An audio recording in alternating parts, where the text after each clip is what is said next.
আজ সকালে ঘুম থেকে উঠে মনেই ছিল না যে আজকে 25শে ডিসেম্বর। হঠাৎ করে বেলা 12টায় মনে পড়লো, তাই ভাবলাম চলো আজকে আমরাও কেক বানাবো। কিন্তু কেক বানানোর জন্য যে জিনিসগুলো দরকার তার মধ্যে একটাও কিছু ছিল না, সব কিছু মামিদের থেকে চেয়ে নিয়ে আসলাম। বাট কমলা লেবু না থাকায় কমলা লেবুর খোসাই কুড়িয়ে নিয়ে চলে আসলাম। আই এম জোকিং গাইস, এটা আমি একদমই ইউজ করবো না, তাও আবার বাথরুমের সামনে পড়ে থাকা জিনিস। ওদিকে ইউটিউবে দেখলাম সবাই কার এরকম কমলা লেবু সুন্দর ছুলে যাচ্ছে, বাট আমারটা কোনো রকম ভাবেই ছুলছিল না।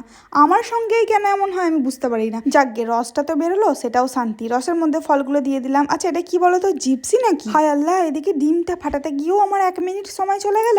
আর হ্যাঁ, এদিকে আমাকে হেল্প করছে আমার বোন লিনা। আর তোমাদেরকে তো বললামই না আমি কি বানাচ্ছি। আজকে আমি বানাচ্ছি ফ্রুট কেক, ফার্স্ট টাইম।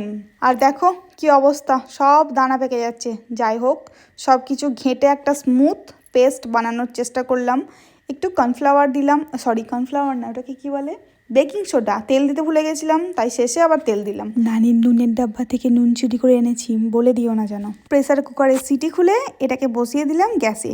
কিছুক্ষণের জন্য একটু জোরে দিয়েছিলাম ফ্লেমটা, তারপর একদম স্লো করে দিয়েছিলাম। মাঝে একটু জোরে দিয়েছি যেই 5 মিনিট, অমনি ভুলে গেছি, ব্যাস শুরু হয়ে গেছে গন্ধ ছাড়তে। তাড়াহুড়ো করে গেলাম, গ্যাসটাকে অফ করলাম, তারপর আর অনই করিনি, ভাবলাম হয়ে গেছে। তো উপরে এনে দেখলাম, কাটার পর বুঝলাম আরে ভাই এখনও তো কাঁচাই রয়েছে।